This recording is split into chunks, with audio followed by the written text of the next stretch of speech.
Uganda is one of the countries in the world with the largest numbers of refugees. By July 2017, there were 1,199,051 refugees in Uganda, according to statistics from the Office of the Prime Minister and the United Nations High Commission for Refugees (UNHCR). These refugees are from the neighboring countries of the DRC, South Sudan, Somalia, Rwanda, Ethiopia, Eritrea, and Burundi. West Nile is one of the sub-regions in the country with the highest number of refugees. A total of 977,746 South Sudanese refugees were recorded to be living in Uganda as of 30th June 2017. Out of those, 700,000 are living in West Nile and over 5,000 are living in a Acholi sub-region in the district of Lamour. These refugees are surrounded with a number of challenges, among which are shortages of foodstuff, clean sources of drinking water, poor sanitation, and other infrastructural challenges. Arua Diocese has come up to champion some of these challenges. They have set up schools, health units, a church, and children's center. Bishop Sabino O.Odoki is the Bishop of Arua Diocese. He explains why there was need to help these refugees in the different settlement camps. Dear listeners, I greet you all. I am Bishop Sabino O.Odoki, the Bishop of the Diocese of Arua. I am Bishop of Arua, and my diocese is situated in the northwestern part of Uganda. To the north of us is South Sudan, where now we have many refugees coming to my diocese because of the civil war in South Sudan. To the west of us is the Democratic Republic of Congo, where also there's some civil war and we get some refugees coming to us from Congo. North and west of us, we have countries that are in turmoil. And we in Arua Diocese have become like their second home. But for the first time, the number of refugees have risen very, very high. As I speak now, there are over 700,000 refugees from South Sudan in my diocese of Arua. And this has made me also to start a vicariate for refugees and migrants. I contacted the Nuncio, the Holy See, and they supported this suggestion that we must have a vicariate so that we can meet the pastoral and spiritual needs of the refugees. So I appointed Monsignor Eliseo Ovore to be in charge of the refugees, and is doing very well. As I speak, the settlements for refugees in my diocese, there are over 20. We call them settlements and not camps because we want to be friendly with them. So we thank the government of Uganda for this friendly approach of handling refugees. And I want to thank also the local communities, especially of Ajumani district, Moyo district, Yumbe district, Koboko district, and Arua district for offering their land for settlement of refugees. As I speak now, there are big camps. The biggest is Bidi Bidi, which is in Yumbe district. There are at least 300,000 refugees living in that settlement, and it covers a very, very wide area. And other refugees are in Ajumani district, where we have New Manzi camp or settlement. The first actually settlement when the war started in 2013 was New Manzi. And the people ran to our Catholic parish of Zaipi. It was a real drama. When the priests woke up, they found the compound was full and some were waiting for the door to be open so that they can enter. So from that moment, the government came in and started to register the refugees. And eventually, they were settled at Newmans. A primary school that was built by the diocese is now catering for over 1,000 children out of 48,000 who are in need of educational support. They have also built a nursery school that is due to be launched soon. The diocese is currently constructing a secondary school to help address the educational gap in the settlement camps. And as a diocese, we founded one school with the help of San Egidio community in Rome. We built a primary school which is catering for 1,000 children. At the time when we counted the children, there were 48,000, but we could not care for them all. We chose at least 100, but when it comes to attending class, there are more than 1,000. They just come and attend classes. But when it comes to giving pens, books, food, we give to the 1,000. So this is the situation. We thank San Egidio community for helping us put up this primary school. And we have also another blessing which came from the United States of America. A lady by the name Naomi came and also joined us to build a nursery school, which we are about to open. She has got our organization called Children Waiting Everywhere. She read about the children in our refugee settlement, and she traveled to Uganda, and she's now working with us. This is one of the pupils studying in the school who could not hide her excitement about the school. She also explained some of the challenges they face at the school. My occupation is a pupil studying at St. Nagel School of Peace. I would also like to thank the founders of St. Nagel School of Peace, especially the bishop, teachers who are teaching us, the people who founded St. Nagel, my parents who brought me to St. Nagel School of Peace, and also the rest. Some challenges facing us at St. Nagel School of Peace. One, we are lacking classrooms. Second, there is not any library for us to study in. Third, we are lacking a playground for us to play. Even we lack the fence. And I know my fellow pupils, they are indisciplined, but if we have the windows, the fence around, their indiscipline can achieve. Thank you, the founders of St. Egidio. My parents, I also thank you. A teacher and parent at the school applauds Bishop for his immediate intervention to set up the school and also outlined some of the challenges parents face in keeping their children at school. Makwai Gabriel is my name. I'm 47 years now. I thank Bishop because when the Bishop came, he found us sitting under tree and start classes. Actually, this was a first class, and the children were sitting under a tree here using these stones as their seat. And he said that he's going to make something, and it has been done. So you can see children are in the schools, and the school is progressing. We are so happy as a parent. Those who decide to go back to South Sudan, they are not going back because of the school. Just we have challenges. Parents are not able to buy books. They are not able to buy uniform. Some children come to school with very torn clothes. And these are the challenges we have as teachers in the school. The head teacher of the school talks about the achievements they have attained in both extracurricular and academic activities. He also shares some of the challenges they are battling with. So thank you. By name I'm called William Kamash, the head teacher of St. Egidio School of Peace. There are some challenges that the school is also encountered as far as their performance is concerned.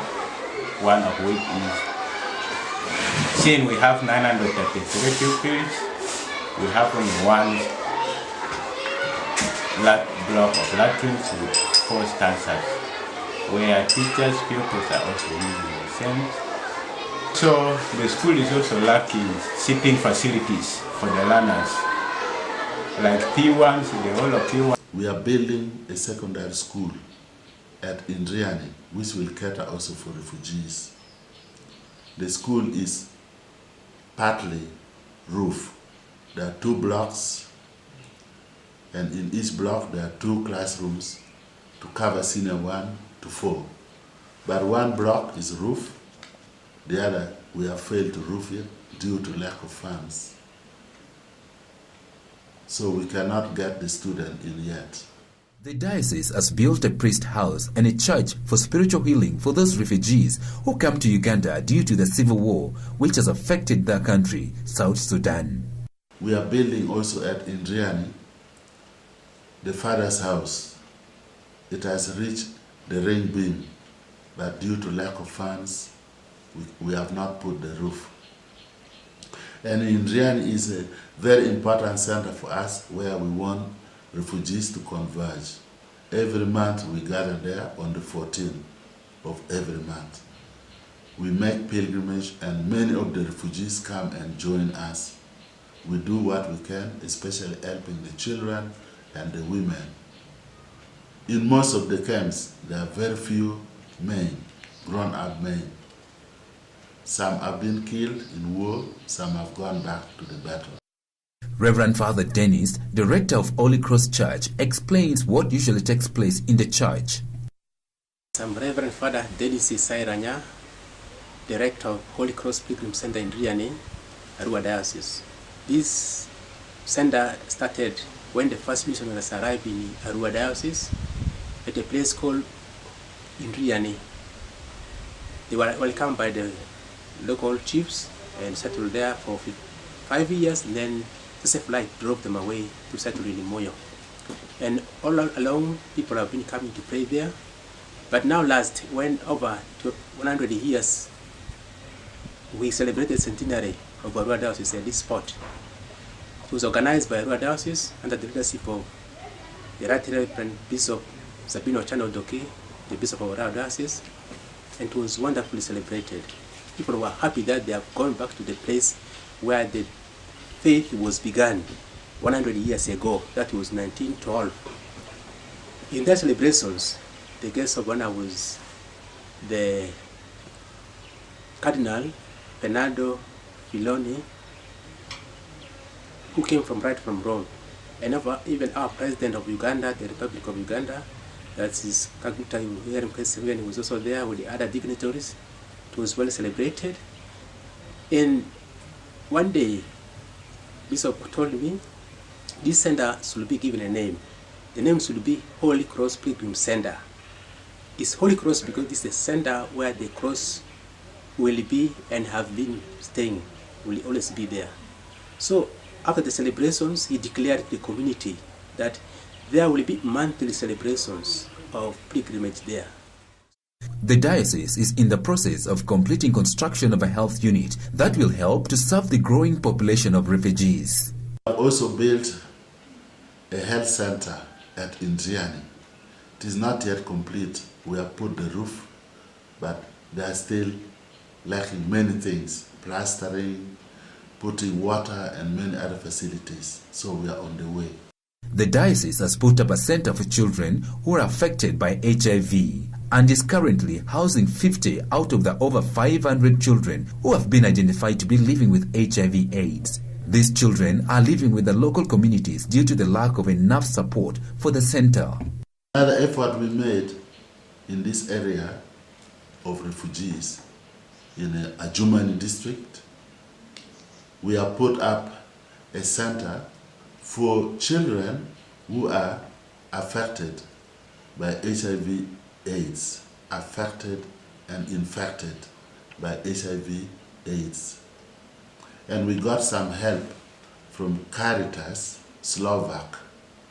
Caritas Slovak helped us to put up the center, and we are caring in that center for 53 children. We give them food, we give them medicine, and we give them also counseling. So the children who are in the camp are doing well. But we have registered 500 other children who are infected and affected by HIV/AIDS. They are living in the local communities. Those are not in good situation. if we could expand our center or start another one, we could also help many more of them. So this is our situation, and it is the responsibility now of all of us. Each and every human being who can help is welcome to join hands with Arua Diocese. The project assistant at the Children's Center says most of the children are those who have lost their parents or are living positively. She explains why there was need to set up such a center. By name, I'm called Attn, project assistant, and the project is called Gift. The name of the project is Gift of Love, sponsored by Caritas Slovakia. How this project started when we are in Sudan with Margaret Kachanyova. I was working in the project of UNDP, that is in TB project. And when we met with Margaret, she was asking me, what about Uganda? Do they have these cases of the tuberculosis? Then I told her, yes, we have. More is being initiated by HIV. Then he said, oh, do those people survive? What is their future? And I told them, those people can survive. They can even grow old as we are, and they will live a normal life. So long as they take their drug, so long as they have enough food to eat. It's an organization, is the organization of the church. Then he has to go to the bishop. And he went to the bishop and asked, how do I strengthen you in working with the people, to your people here? I would like to help to HIV positive living children in your diocese. And there the bishop was saying, that's very good. We shall appreciate that support. And when she came back, then we allocate a place, and then we started putting up this. And now we are having 55 children in the center. And while starting this project, they had in mind to help other vulnerable children. That is, those who are HIV and those who are poor that cannot support, whose parents cannot support them in education. And therefore, the project is to be extended up to those who are not in this center, but with the communities, and by educating them. And in number, there are now 503. Bishop Odare says much as they are doing the needful, they are gripped with many challenges in hosting these refugees. And it is the responsibility now of all of us. Each and every human being who can help is welcome to join hands with Arua Diocese. Thank you very much. As the situation in South Sudan still remains tense, the influx of South Sudanese refugees in the country continues to increase daily. The bishop, on behalf of the Diocese of Arua, appeals for support from any well-wisher for these refugees. Dear viewers, I thank you for giving your time to look through this communication. And now I'd like to appeal to you to give support to our refugees and most needy people in the Diocese of Arua. You can do this by writing checks or money orders addressed to Missionaries. Missionaries. They are the founders of the church in northern Uganda. They founded also the Diocese of Arua. And these Comboni missionaries are based in Cincinnati, Ohio. So you can write your check to them, Comboni missionaries. But you have to indicate in the memo, it is for or to Arua Diocese. Arua Diocese. Or you can write in the memo, Bishop Sabino O.Odoki. In this way, your donation will reach our diocese in Uganda, and we shall spend it for the refugees of South Sudan and Congo. Thank you for your help, and God bless you.